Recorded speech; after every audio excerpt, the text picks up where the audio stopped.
Why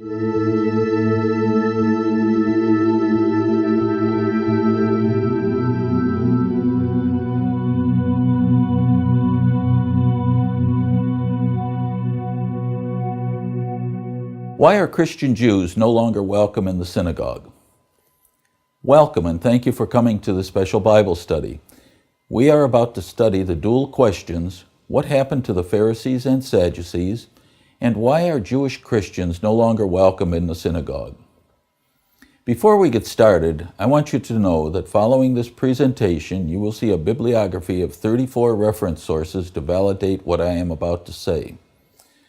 The story I am about to tell you is so incredible that I want you to know up front that what you will hear is valid and can be documented.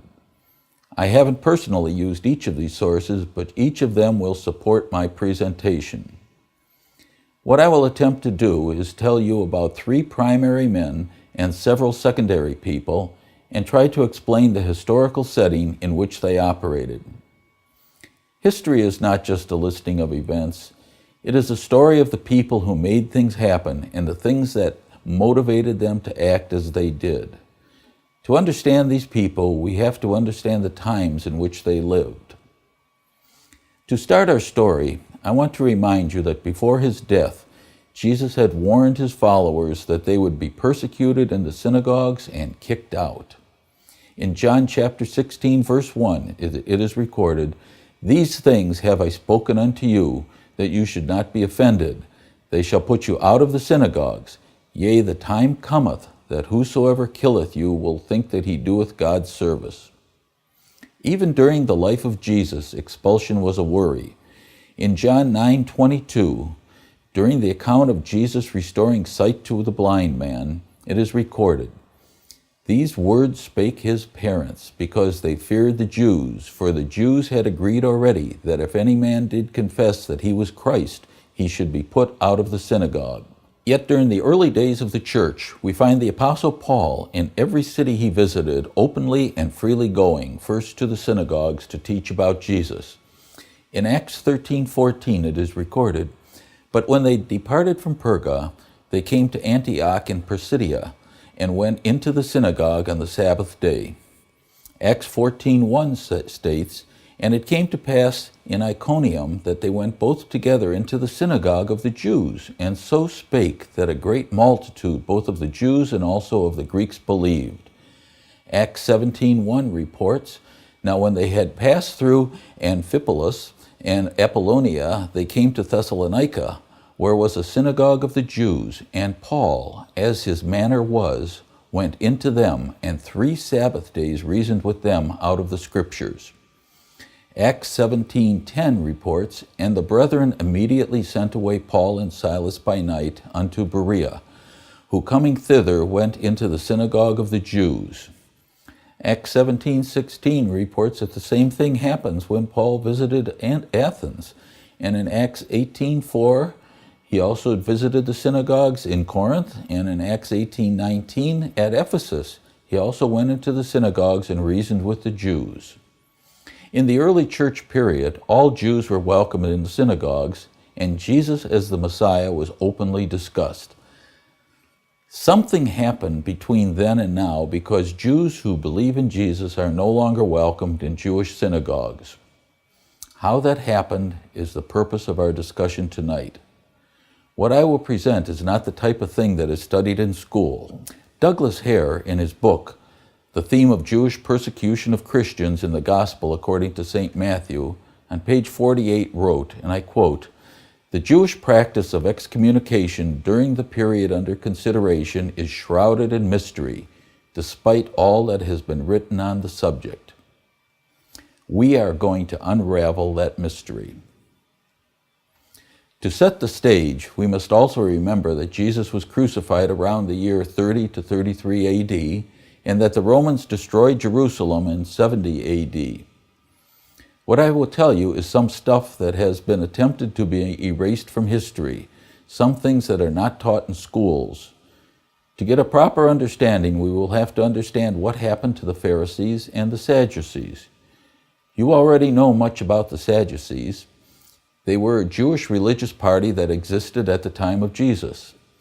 They were a counter to the influence of the Pharisees, and that was probably the reason they were formed.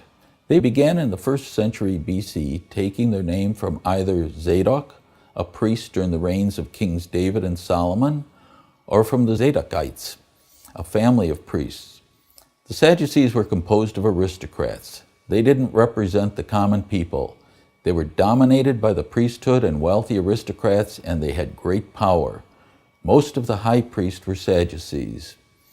They were prominently represented on the ruling Sanhedrin, of which the high priest was president. They acknowledged only the written Torah as binding, opposing the scribes and Pharisees in their more literal interpretation of the law. Their ideal of criminal justice was so hard that the day on which their code was abolished by the Sanhedrin was declared a festival. They rejected Pharisaic ideas of tradition and application of law, that is, the oral law and the traditions of man. The Sadducees did not believe in a resurrection or in any personal immortality, and they denied angels and spirits. Sadduceeism was denounced by Jesus Christ in the phrase, "Beware of the leaven," that is, the doctrine of the Pharisees and the Sadducees. The Sadducees were a real power during the time of Jesus, but we will see that they disappeared with the fall of the Jewish state in 70 AD. The Pharisees were also a Jewish religious party that existed at the time of Jesus. They probably came into existence about the 2nd century BC during the time of the Maccabees. They originated as the Hasidim, becoming known as Pharisees when John Hyrcanus was high priest of Judea, somewhere around the 2nd century BC. They differed from the Sadducees in political and most emphatically in religious matters. Their chief tendency was to resist all Greek or other foreign influences that threatened to undermine the sacred religion of their fathers. They took their stand most emphatically upon divine law. They believed in their literal interpretation of the scriptures and in the sacredness of the traditions established by their fathers. The Pharisees wished the state and all public and political affairs to be directed and measured by the standard of divine law. In this, they stood against the priestly and aristocratic Sadducees.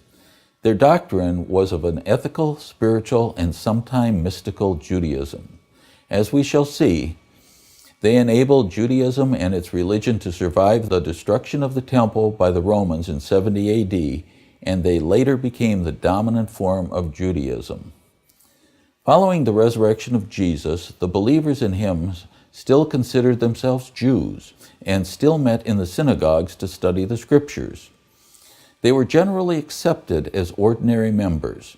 No matter how much they disagreed with other Jews on the question of whether the Messiah had or had not come, they still were Jews and were accepted as such. Jews considered that disagreement on this point of the Messiah did not make fellowship with them impossible. Those that accepted Jesus even served as prayer leaders. They were not rejected nor perceived of as a danger, at least not initially. The only really difference between them and other Jews was concerning the identity of the Messiah. This was a kind of question over which internal Jewish disagreement was acceptable.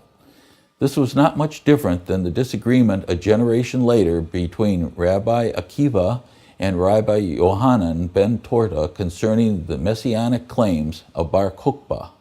These early Hebrew Christians were spiritually alive, full of religious zeal. They were aggressive, and they were enthusiastic bearers of the greatest Jewish heritage, the Messianic hope. They were proclaiming that real Judaism was about the Messiah, that is, Jesus. You are about to see that this made them dangerous because they had the advantage of attacking from within the false Judaism that developed after the destruction of Jerusalem by the Romans in 70 AD. It therefore became necessary and imperative for the synagogue to isolate them. In the decades following the resurrection of Jesus Christ, the Jewish believers had been having a fair amount of success in spreading their beliefs. Approximately 20% of the people in Israel had become believers in Jesus. Some estimates place the number of Jewish believers in Jesus during the 1st century at more than 1 million. This success was a cause of worry and a concern in the spiritual void caused by the destruction of the temple in 70 AD. According to Jerome, the Nazarenes were to be found in every Jewish synagogue throughout the East. He wrote, "What I am about to say about the Ebionites who allege themselves to be Christians.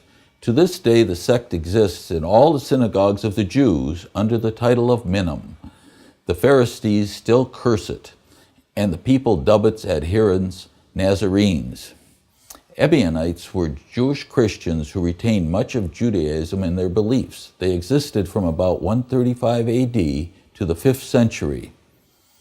They were not just a local problem for the rabbis, they were in every synagogue. These early Christians were fulfilling Acts 1:8. The Messianic Jews were using fulfilled prophecy to back up their claim that Jesus was the Messiah. Jesus had become the Passover lamb, securing the final blood atonement and assuring eternal salvation, as was promised throughout the Old Testament. Hundreds of thousands of Jews throughout the diaspora were becoming Messianic Jews. The bottom temporarily fell out of rabbinicism. But now I have to stop before I get too far ahead of myself and give you a historical perspective and introduce the first of the three main people in this account. I want to take you to the time period of 70 AD. The Jews had revolted against Roman rule over issues of taxation and religion. They temporarily pushed the Romans from their country and defeated one Roman army. The Romans came back with a vengeance. They recaptured the country and drove the final Jewish resistance behind the walls of Jerusalem. A terrible siege ensued. The Roman army completely encircled the walls of Jerusalem, cutting off the city. The city was controlled by the Zealots. Terrible suffering resulted. People were dying of starvation and disease. There were even reports of cannibalism. When the Romans finally broke through the city gates, they killed millions of Jews and destroyed the city and the Jewish temple, leaving not one stone upon another on Temple Mount, just as Jesus had predicted not too many years earlier. This is what Jesus had predicted from Matthew 24:2. "And Jesus said unto them, See ye not all these things? Verily I say unto you, there shall not be left here one stone upon another that shall not be thrown down." It is in the midst of the chaos of this siege of Jerusalem that we find our first main character, Rabbi Yohan ben Zakkai. At the time, he was an old, bearded rabbi. He was not a prophet, nor a writer of part of the Bible. He was a student of the great teacher Hillel and a prominent member of the Pharisees. Hillel was a prominent rabbi and teacher who systematized the interpretation of scriptural law. He emphasized personal piety and ethical behavior and founded a literal school of interpretation. For many generations, the religious leaders of the Jewish community were descendants of him. Yohan ben Zakkai was a shrewd and realistic rabbi, obsessed with preserving the identity, culture, and the religion of Judaism. He had remained aloof from the rebellion of 66 AD, as did the Christian Jews. He had also rightly perceived that the only important victory to be won in the war with the Romans was the survival of Judaism. He was not concerned with winning the war, but rather was concerned with putting the nation back together again following the destruction of the temple in Jerusalem. As a matter of history, he is credited with saving Judaism from extinction after the destruction of the temple by the Romans. To do this, during the siege, he was carefully smuggled out of Jerusalem to see the Roman leader, Vespasian, to ask a special, surprising favor. The story of how he was smuggled out of Jerusalem is included in the Babylonian Talmud in a place called Gittin 56 section. You see, Jerusalem was besieged by the Romans. These were dark days. When he saw the end of Jerusalem approaching, he decided it was time for him to act.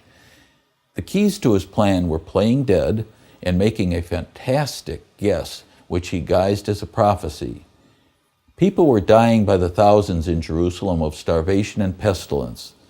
The zealots held a tight grip inside the city. Leaving the city was forbidden on pain of death.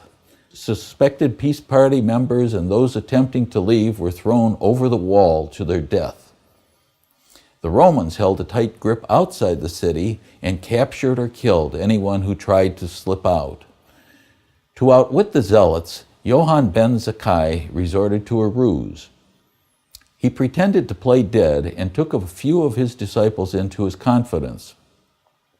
Some of his disciples went out into the streets and announced that their master had died of the plague. They asked permission to carry his body for burial outside the walls of Jerusalem so the pestilence wouldn't spread.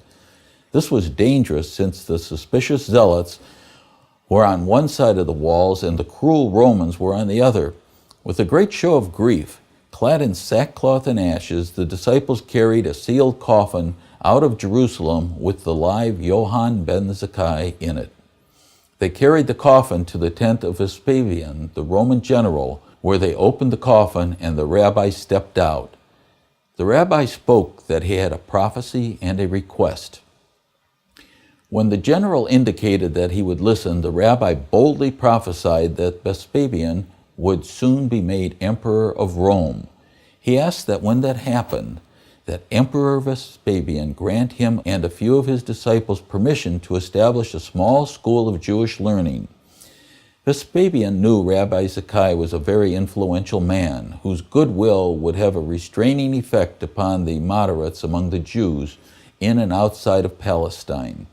Vespasian was astonished when all he requested was permission to open a school in a little town by the seacoast called Yavne by the Jews and Yamina by the Romans. It's the Yavne of today. Little did Vespasian know that the town would be used for the reformation of Judaism and for the survival of Jewish culture. Vespasian promised that the favor would be granted provided the prophecy came true. The rabbi had made a shrewd and calculated guess. Near that time, Nero had committed suicide. The Romans had no laws of succession. The throne would go to the strongest man. The rabbi had guessed that that man would be Vespasian. That same year, 3 political and military men held the throne, and each was assassinated after a few months.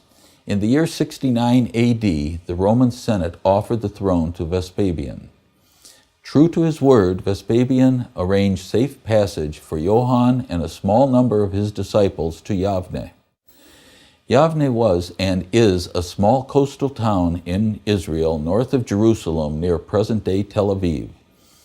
With him were some rabbis of whom we shall hear more: Samuel the Small, Gamaliel, Aquila, and Joshua, among others. He and his followers established their school at Yavne. For the next half-century, this school replaced Jerusalem as the spiritual center of Judaism. It remained so until after the Bar Kokhba revolt of 135 AD, at which time the center of Jewish studies moved to Yusha in Galilee. It was in Yusha that the document was prepared that came to be called the Mishnah. But that is another story for another time. Yavne also became the headquarters of the Sanhedrin, the Jewish council of which he was a member. The Sanhedrin had fallen out of power with the destruction of Jerusalem, and it was at Yavne that Johann reorganized it. What Johann did was to assume the crown over the mightiest spiritual empire on earth in his capital city at Yavne. During the last 3 decades of the first century, the Rabbinic Academy at Yavne issued a significant number of decisions whose intention was to continue the survival of the Jewish culture and to bring unity to Jewish worship and practice. Some of their actions were directed against the Christians, whose activity threatened the unity of the Jewish community. It was there that these Jewish leaders formulated their work, leading to the excommunication of Jewish Christians from Judaism. Following the fall of Jerusalem and the destruction of the temple, Johann accomplished the extremely important task of restating Judaic theology. He knew that with destruction of the temple and its sacrifices, Judaism could only survive in a drastically different form. He was concerned that the Jewish people would believe that destruction of the temple would deprive them of the divine atonement, and that they would become disenchanted and splinter. Yavne became the center of great liturgical development and the new center of the Jewish people. He sent instructions to the scattered Jewish communities in matters of law and observance. Jews from all over the world turned to Yavne for answers and advice. Old prayers were brought together, recast, and joined with newly composed prayers, and a fixed form of worship was arranged. Johann set in motion the mechanism of consolidation and the restatement of Judaic theology. The people began to rely more on the rabbis than on the scriptures. Importantly, he changed the theology and structure of Judaism and moved it further from a biblical basis. He deposed the priesthood and its sacrifices. He was a Pharisee. The Sadducees and priests no longer had anything to do. Without the temple, they had no sacrifices to perform. Without the temple taxes, they had no source of wealth. He had no need for them, and they simply died out, cast aside, unwanted. What we call rabbinical Judaism was born at Yavne and continues with only slight modifications to the present day. His brand of rabbinical Judaism was developed to replace the system of sacrifices that had been destroyed by the Romans. This is why Jews today will tell you they are a rabbinic religion. The priestly religion had been destroyed. Between 80 and 90 A.D., Johann was deposed as leader of the academy at Yavne. He had served as Nasi, or president or prince, at the pleasure of the Romans, and at that time they gave their governmental authority to Rabban Gamaliel II.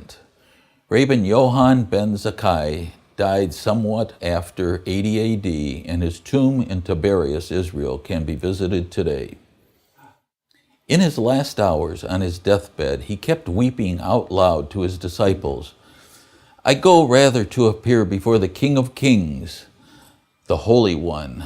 Moreover, I have before me two roads, one to paradise and one to Gehenna, and I know not whether he will sentence me to Gehenna or admit me into paradise."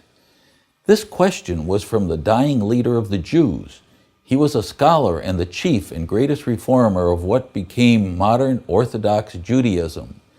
Yet in his last hours, he was crying out on his deathbed in fear that he might end up in hell. What a far cry from the witness of Johann ben Zebedee, that is, the Apostle John. In 1 John 5:11-13, he wrote, "And this is the record, that God hath given to us eternal life, and this life is in his Son. He that hath the Son hath life, and that he that hath not the Son of God hath not life. These things have I written unto you that believe on the name of the Son of God, that ye may know that ye have eternal life, and that you may believe on the name of the Son of God." Zakkai didn't have the Son, and he certainly didn't have life. The Apostle John had witnessed the empty tomb and saw the resurrection of Jesus, who gave the promise of eternal life. Rabbi Johann ben Zakkai had no idea who the God of the Jews was.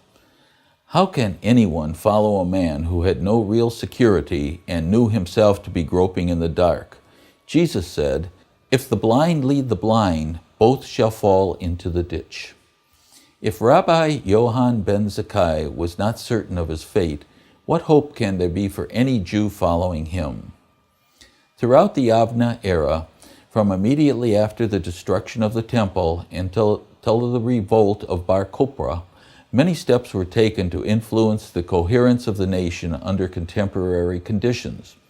The sages, as the rabbis at Yavne were known, were able to gain control over the different groups and trends that were competing within the nation. One group they could not gain control over was the Messianic Jews, that is, believers in Jesus.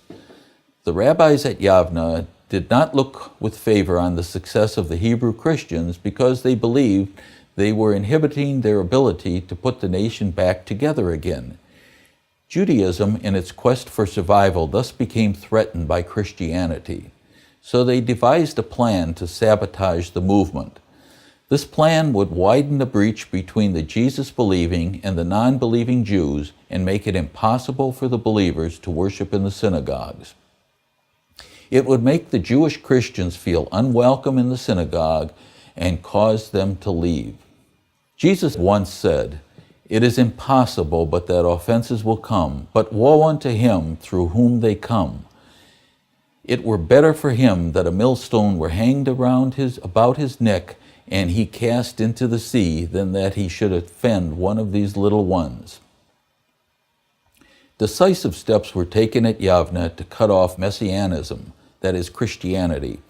Before I get into these steps, I want to comment on the men who established and shaped the institutions of national and community leadership in Yavne. None belonged to the Sadducees, those men who had formed the social elite in the days of the temple. Those elements had completely vanished from public life. These leaders at Yavne were known as sages or wise men. They were rabbis and they were Pharisees. From them, the president of the Sanhedrin chose his executives and emissaries, and they were, of course, Pharisees. They formed what is called rabbinical Judaism. The Sadducees disappeared at Yavne, and the Pharisees became the rabbis of rabbinical Judaism and survive today under that name. Also, before I get into the plan devised at Yavne to eliminate the Messianic Jews, we must discuss, why would the rabbis want to keep the people from the Messiah? During the time of Jesus, the priests refused to accept him because of their self-interest and corruption. They were determined to preserve their place in the nation.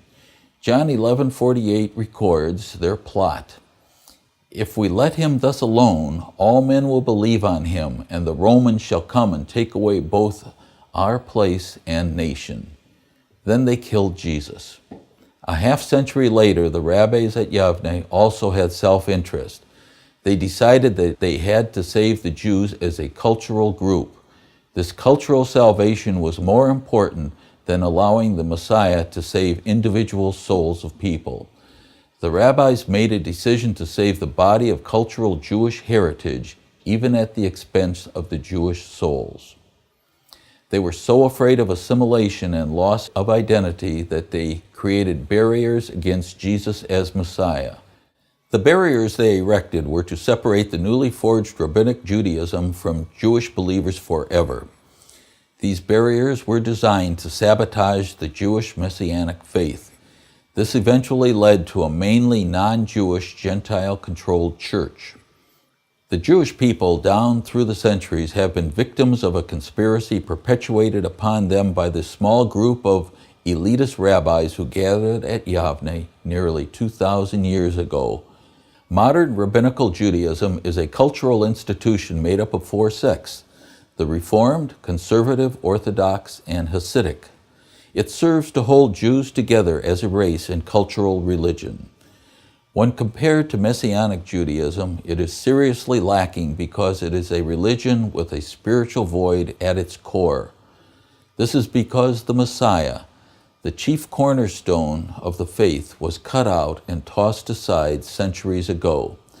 What Peter quoted in his defense before the Sanhedrin shortly after the resurrection of Jesus is the same warning that was prophesied centuries before by David in Psalms 118, verse 22. "The stone which the builders refused is become the headstone of the corner." Let me continue the story about the plan to exclude the believing Jews from the synagogues by introducing you to the second main character in this drama. If there is a villain, it is him. His name is Rabban Gamaliel II. He was one of the so-called great sages, the wisest people in Yavne. He was the son of Rabbi Shimon, who was descended from the famous Hillel, from the line of the presidents, from the seed of David. He was the grandson of the famous Sanhedrin judge Gamaliel mentioned in the books of Acts. His father was the man under whom the Apostle Paul had studied. If only he had his grandfather's wisdom and understanding.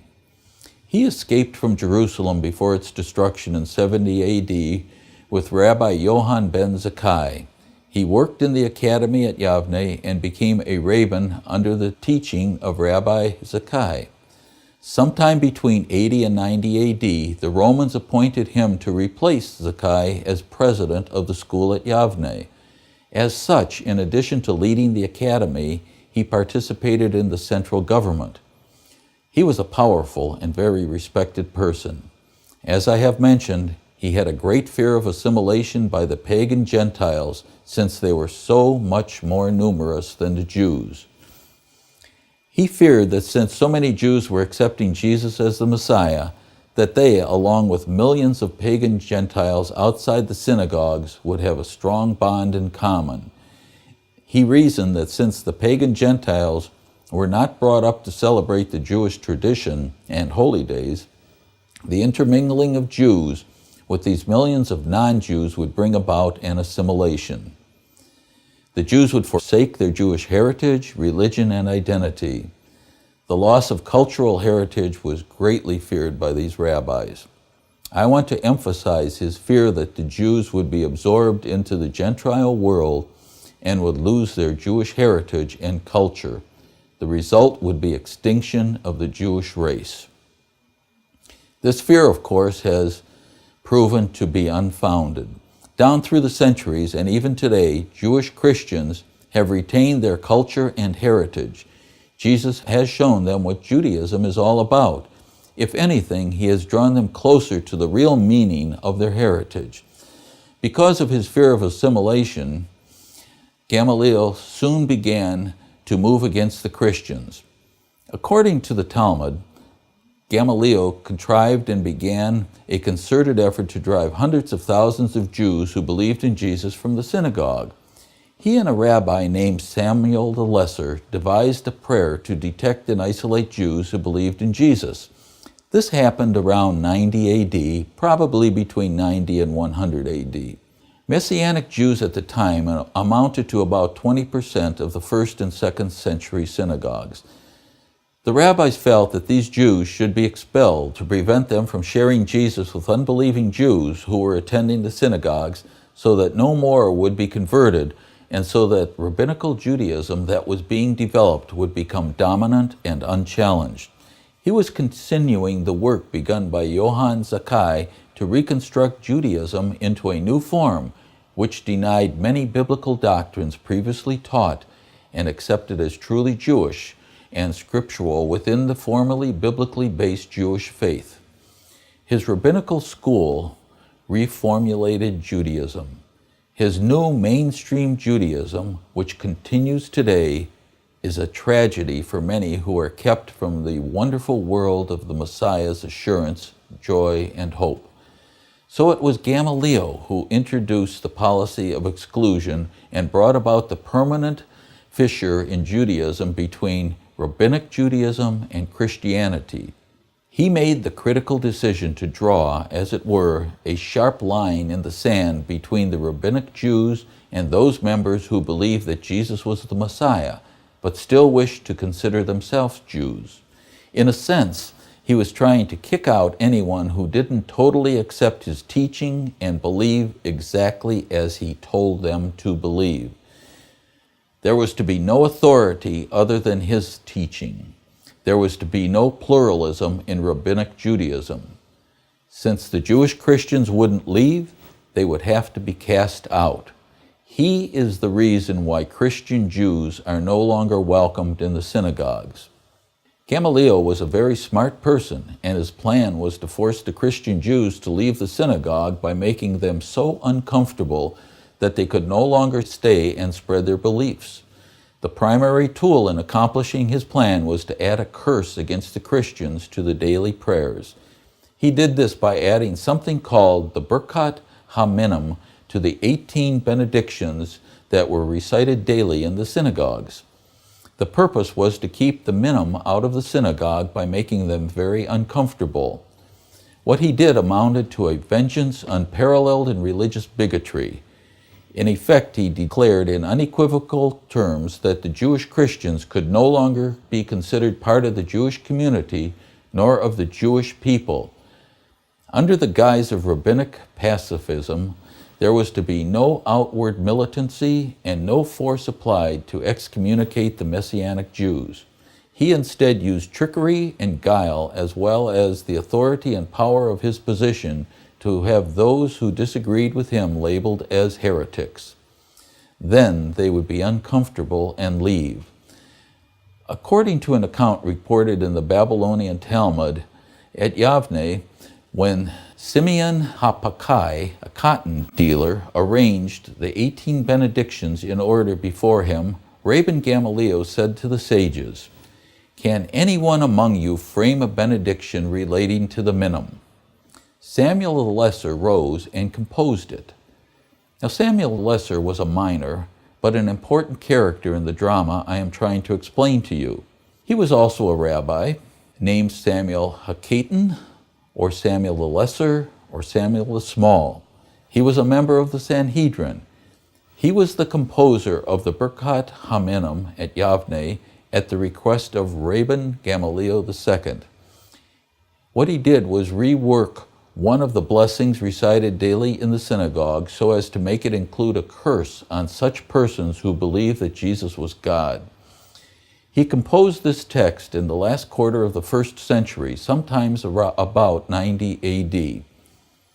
Interestingly, in later years, he was called to serve as a precentor, that is, a reciter of the daily prayers. He was called upon to recite the benediction against the Minim. He tried to recall it for several hours, but couldn't. I wonder who took his memory away. He was not removed as precentor since he had composed the Birkat Ha Minim, and it was assumed that he himself was not a min. He died around 125 AD. The word minim that Gamaliel and Samuel the Lesser used at Yavne is now a general form for heretics, but the content and data show that the restrictions directed against minim clearly refer to Jewish Christians. Remember that the sages at Yavne regarded the Jewish Christians as a menace. The Birkat Ha Minim would not only be a device to detect believers in Jesus, but would also be a way to force them out of the synagogue. It became known as a malediction, that is, a denunciation that conveys a wish or threat of evil. In a technical sense, the Sanhedrin approved the changes and the addition of the Birkat Ha Minim. But by that time, the Sanhedrin, then meeting at Yavne, had become little more than a governing body appointed by the rabbis. The original Sanhedrin, with wide powers and diversity of views, had ceased to exist with the Roman destruction of Jerusalem in 70 AD. After destruction of the temple, it was through the synagogue that the Sanhedrin exercised its authority. The Sanhedrin had moved many times following the fall of Jerusalem and finally landed at Yavne. The Talmud records, and I quote, "The Sanhedrin wandered to 10 places of banishment, as we know from tradition, namely from the chamber of hewn stone to Hanath, and from Hanath to Jerusalem, and from Jerusalem to Yavne, and from Yavne to Yusha, and from Yusha to Yavne, and from Yavne to Yusha, and from Yusha to Sepharim, and from Sepharim to Beth Searim, and from Beth Searim to Sepphoris, and from Sepphoris to Tiberias." This curse formula against Jewish Christians, the Birkat Ha Minim, was introduced into the daily prayers of the synagogue and proved effective in separating the Jewish Christians from the synagogue. Gamaliel lived long enough to see his dirty work accomplished. He died somewhere around 100 AD and is buried in Yavne. To quickly summarize, because the first century Jewish believer in Jesus would not withdraw from the community of Israel, the Jewish rabbis at Yavne decided they had to be cast out. This end was to be obtained by a device for the detection of the minim. Sometime around the year 85 AD, the rabbinic sages at Yavne made the critical decision. They felt compelled to draw a sharp line between themselves and that element within the Christian church which still wished to consider itself Jewish. As leaders of the Jewish nation, they felt obligated to combat the Judeo-Christian activities which stood against their principles. During the first and second generation after destruction of the temple, Jewish Christians were in the synagogues proclaiming that Jesus was the Messiah and the traditional Jews were arguing that he was not. The influence of these Messianic Jews was regarded as doubly dangerous because they were still living within the Jewish people and took part in the synagogue services. The rabbis at Yavne decided to force the separation of synagogue and the church. They did this in a way that was consistent with their pacifism. No edict was issued that prohibited Christians from attending synagogue services. Rather, a change was introduced into one of the chief synagogue prayers, the so-called 18 benedictions.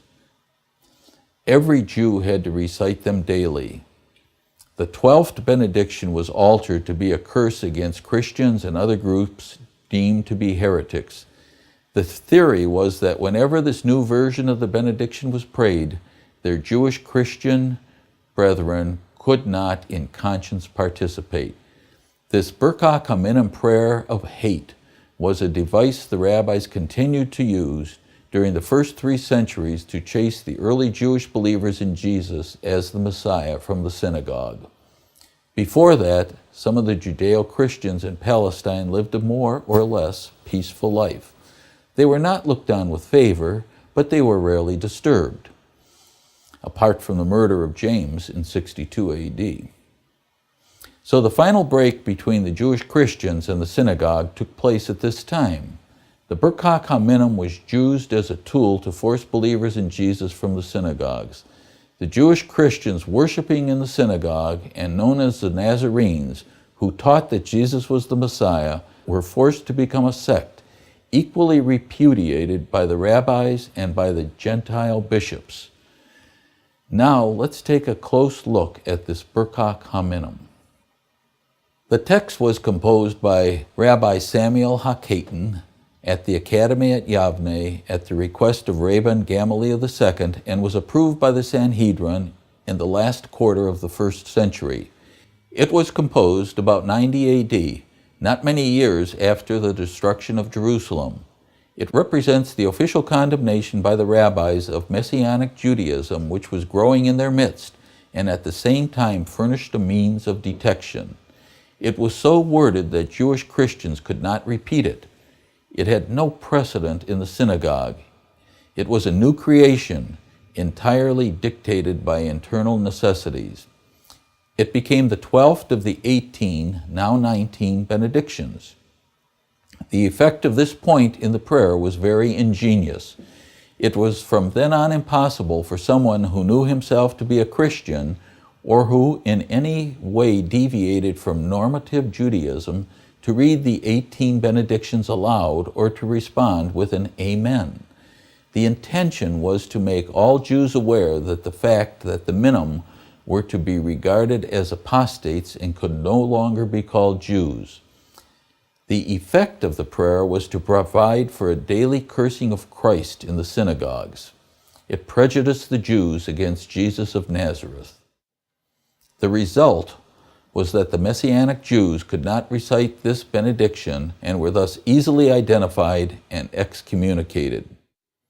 A Jewish Christian could hardly be expected to recite a prayer against himself. Therefore, the prayer was an effective tool to dissociate the Jewish believers from the synagogue.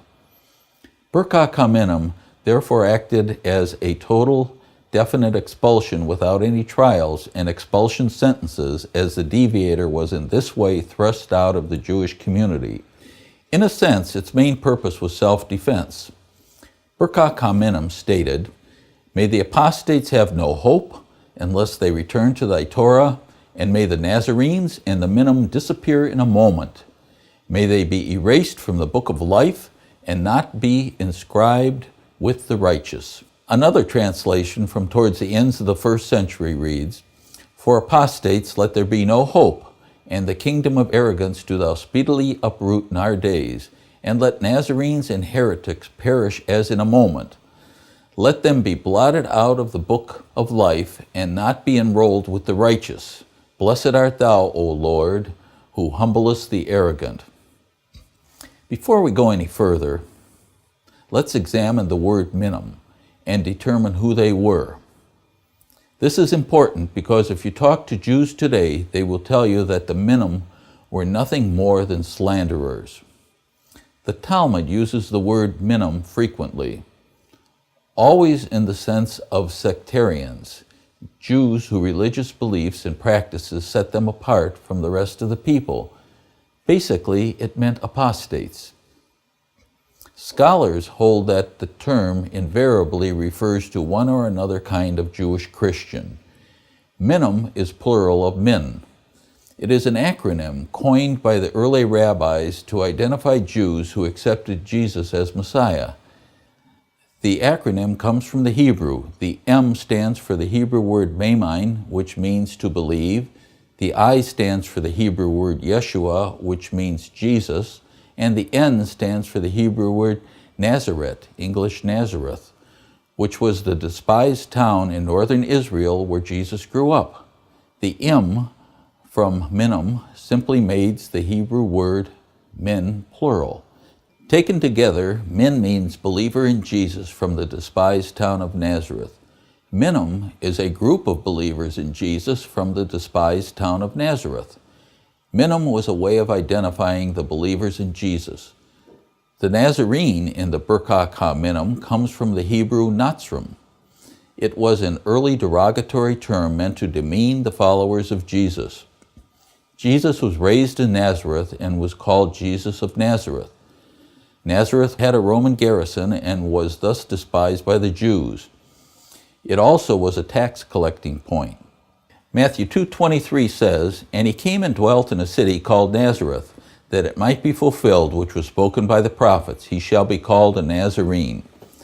This verse refers to Isaiah 11:1, where Christ, the Messiah, is spoken of as a netzer, or rod, out of the stem of Jesse. "And there shall come forth a rod out of the stem of Jesse, and a branch shall grow out of his roots." Nazarenes were the largest denomination of ancient Jews for Jesus. Birkat Ha Minim has been revised several times down through the centuries so that today it refers to slanderers and says nothing about sectarians or minim. Jewish scholars have long maintained that the Birkat Ha Minim was mainly directed against heresy as such and only indirectly against Hebrew Christianity. They claim minim were sectarians within the synagogue. Modern rabbis deny that the Birkat Ha Minim was ever used for the purpose of excommunicating Messianic or Christian Jews from the synagogues in the 1st and the 4th centuries. Many even deny that there was a sizable Jewish Messianic community in existence. They argue that there was no official anti-Christian policy at Yavne or elsewhere before the Bar Kokhba revolt, and no total separation between Jews and Christians before the Bar Kokhba revolt. To the contrary, the evidence is that the text has been modified more than once in the course of centuries and adapted to new conditions and surroundings.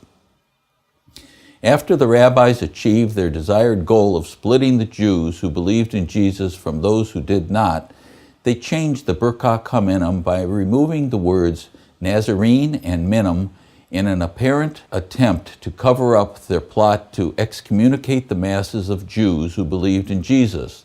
The modern Birkat Ha Minim benediction doesn't use the words minim or Nazarenes. Instead, it contains the words slanderers. Today, most modern Hebrew Jewish readers have not seen the words minim or natzrim in the Birkat Ha Minim, and most are not aware it existed in earlier copies of the synagogue prayer. Many of these same modern Hebrew Jews are not even aware that there was an incredibly large number of Jewish believers in the Messiahship of Jesus attending the synagogues in the 1st and 2nd centuries. The modern version of the Birkat Ha Minim in the Ashkenazic, that is the European and American Jewish prayer book, reads, "And for slanderers let there be no hope, and let all wickedness perish as in a moment. Let all thine enemies be speedily cut off, and the domination of arrogance do thou uproot and crush, cast down and humble speedily in our days. Blessed art thou, O Lord, who breakest the enemies and humblest the arrogant." On the other hand, the Sephardic prayer books used by Jews from Arab countries, the word minim is intact. The word Nazarenes is no longer there. Jews and Christians are not a threat in Arab countries. In Muhammad's time, Christians were massacred wholesale, so there are virtually none left. In Arab countries, there are virtually no Jewish believers in Jesus sharing their faith, so there is no need to remove minim from their prayer book. To this day, the Sephardic prayer book contains the word minim in bold black letters in the benediction. Modern rabbinic literature claims that Yavne did not formulate an anti-Jewish Christian prayer, but rather defined an eschatological hope. However, archaeology tells a different story. In 1925, an archaeological find at the Ben Ezra Cairo Synagogue in Old Cairo, Egypt, records a near-original version of the Birkat Ha Minim that states, "May the apostates have no hope unless they return to thy Torah, and may the Nazarenes and the minim disappear in a moment. May they be erased from the book of life and not be inscribed with the righteous." That's in something called the fragment TS8H24. This copy was found in the Geniza, which is a chamber in the Ben Ezra Synagogue in Old Cairo. The Geniza documents came from the Jewish practice of not destroying old prayer books or any other Hebrew writing on which the name of God might appear. These were stored in a cupboard or other space in a synagogue until they were ceremonially buried in a cemetery. There was never an intention that these documents should be kept as archives. For some unknown reason, the repository was never emptied over the centuries. It was mere chance that the Cairo Geniza was forgotten and the old documents have survived. Or was it mere chance? Because of the relatively dry climate, the parchment, paper, papyrus, and cloth on which these documents were written survived the centuries in remarkably good condition. The Geniza fragments discovered in 1925 were over 1,000 years old. Prior to the Geniza discovery, the true meaning of the word Natsrim and of the prayer was one of the best kept secrets of the ages. Those who had destroyed the original versions of the Birkat Ha Minim never expected that a near-original version containing the word Natsrim would have survived.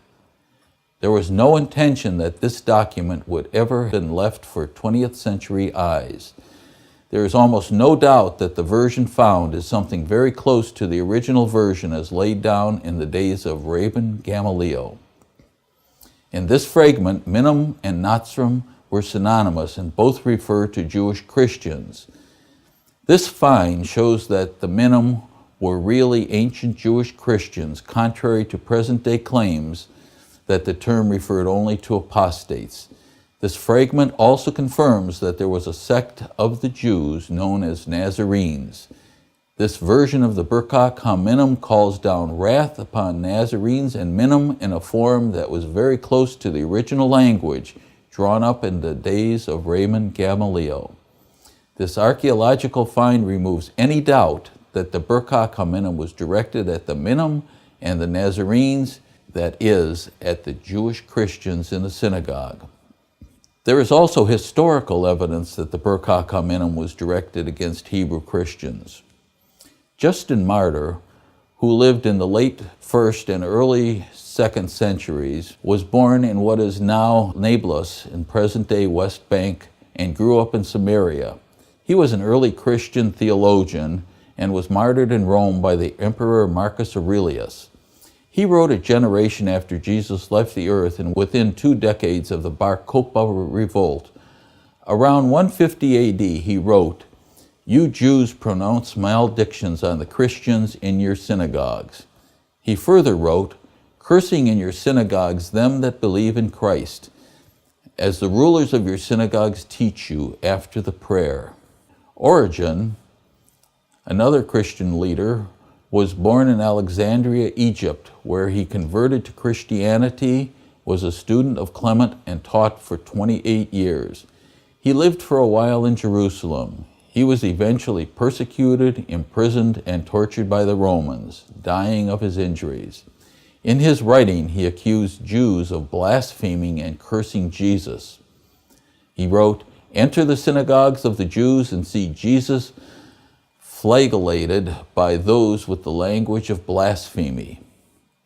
Another early Christian, Epiphanius, wrote in Palestine around 315 to 403 AD. He is called one of the fathers of the church.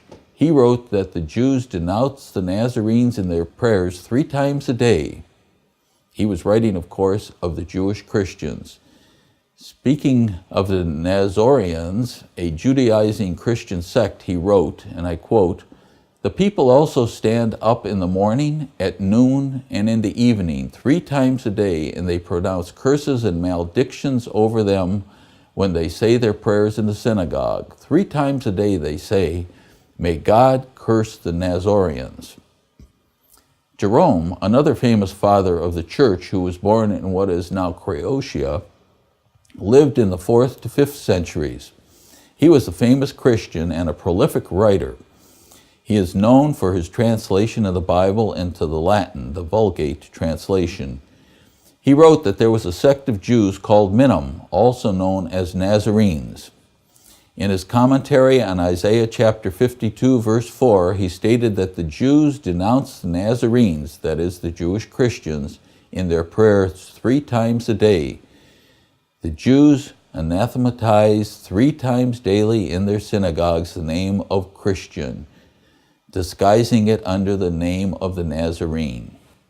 Rabbi Rashi, a highly revered rabbi of the 11th century, admitted the rabbis revised the Birkat Ha Minim. He wrote, and I quote, "They revised it, the Birkat Ha Minim, at Yavne after a long time in the vicinity of the teaching of the Nazri, who taught to overturn the ways of the living God." This quote was in the first Venice printing of the Talmud at a place called Birkat 30a. It has now been censored out of later versions. There is another piece of evidence that can no longer be substantiated. In 1907, a man by the name of Marx published a text claiming to be from a 1426 AD document of the Siddur of Ar Amram Gaon, which has the then existent Birkat Ha Minim. It reads, "May the Nazri and Minim be destroyed in a moment." Finally, as one modern comment, Rabbi Philip Segal, rabbi of the congregation Ahavas, Israel, in Grand Rapids, Michigan, and New Testament scholar, in his 1985 book, Judaism, The Evolution of a Faith, wrote, "This anti-Christian clause has long since been removed from the Aminda," referring to the Birkat Ha Minim. So evidence of both history and archaeology is that the Birkat Ha Minim was revised after it did its dirty work. As Josh McDowell might say, this evidence that demands a verdict is that the Birkat Ha Minim was directed at early Jewish Christians worshiping in the synagogues. Why take reference to the Nazarenes and the Minim out of the Birkat Ha Minim? To leave it in would be to acknowledge that there was a plot to drive the Judeo-Christians out of the synagogues. To leave it in would be to arouse interest in the person of Jesus as a historical Messiah. Such interest could cause study that would reveal how Jesus fulfilled the messianic prophecies.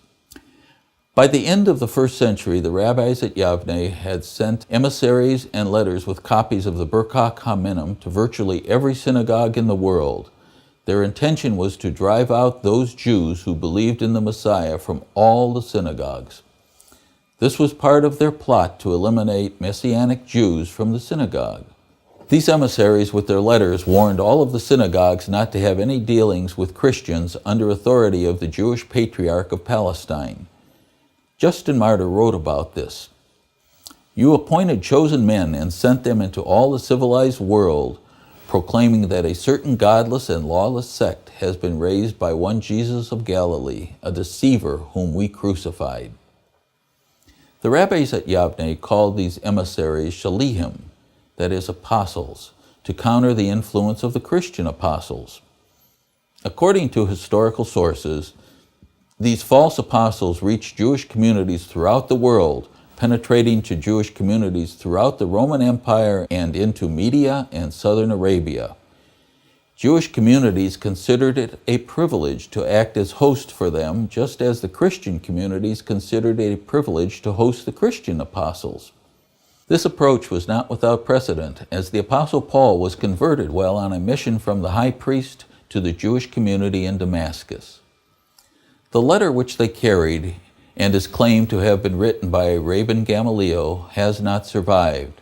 But by piecing together what is told by Justin, Eusebius, and Jerome, the substance is that it contained a formal denial of the truth of the Christian account of the teaching and resurrection of Jesus.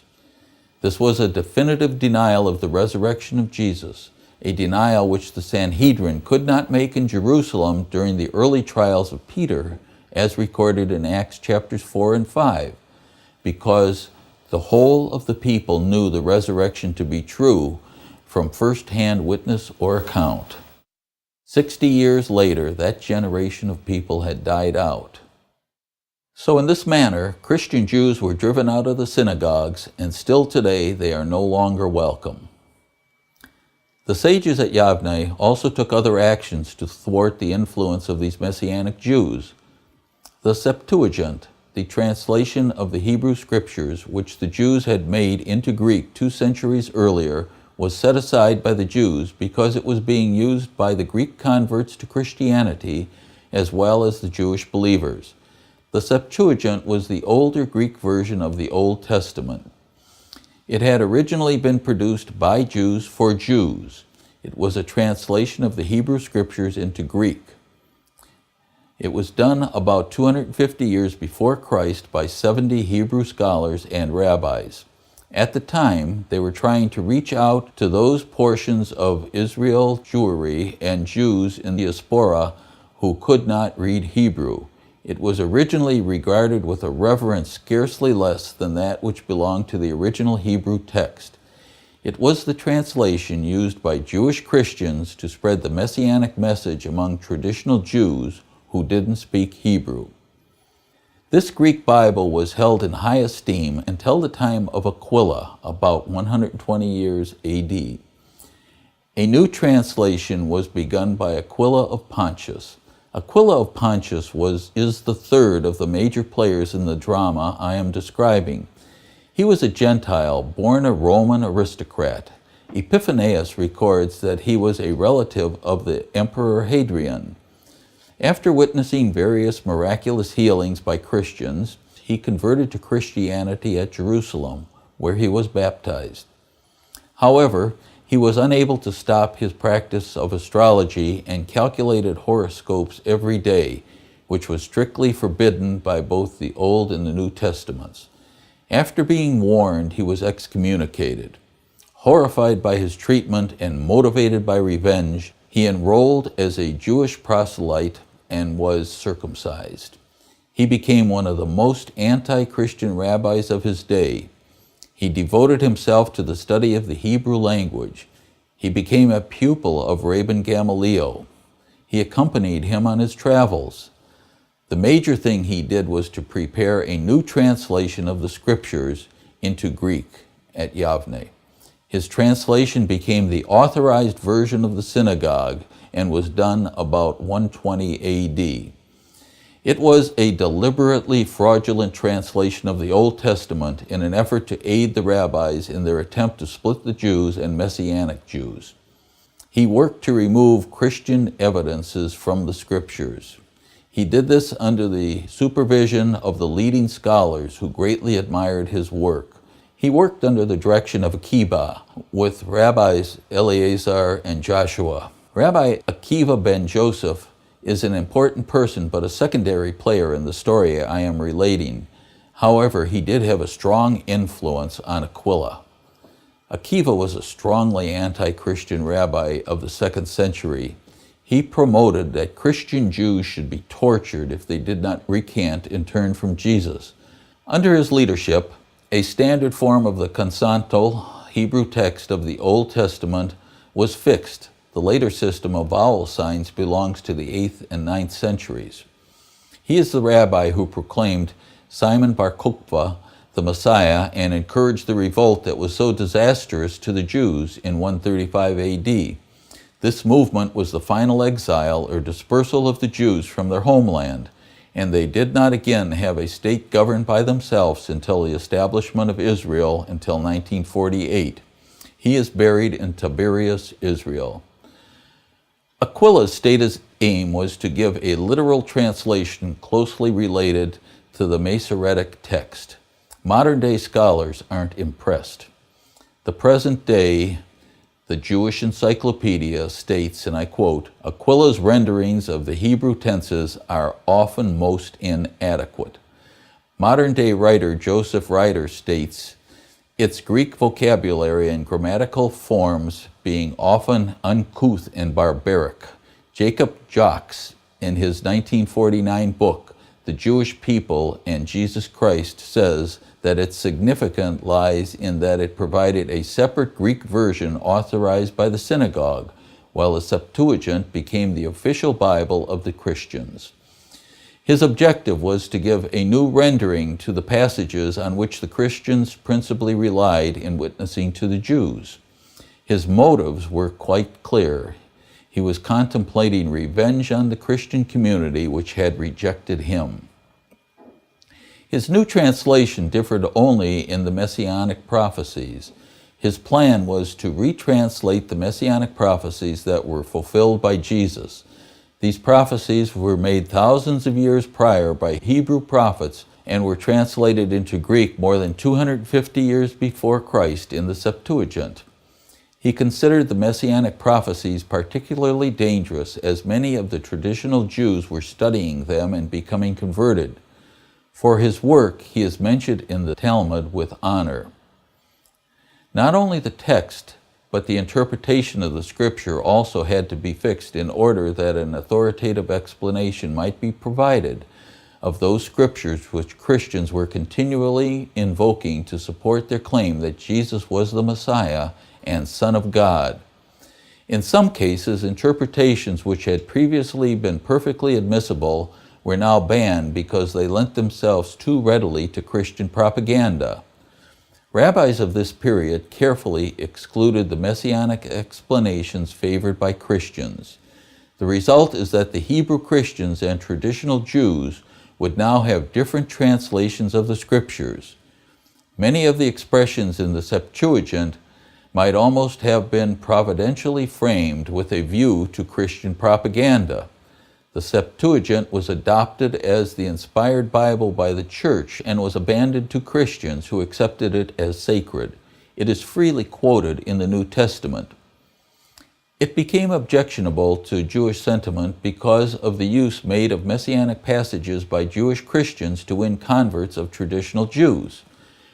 For Greek-speaking Jews, the New Greek translation was compiled about 120 A.D.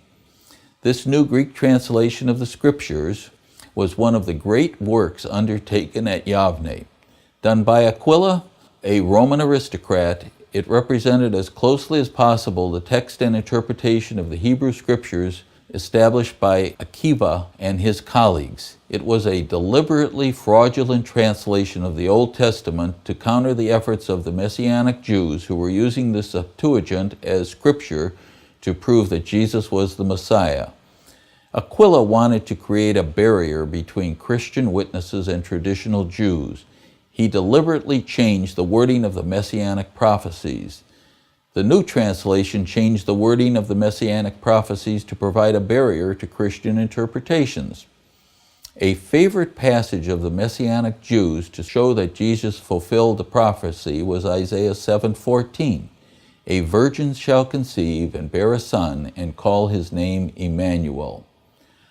Aquila changed the Greek Parthenos, meaning virgin, to Neanis, meaning a young woman. He did not want people reminded that Jesus had fulfilled this prophecy.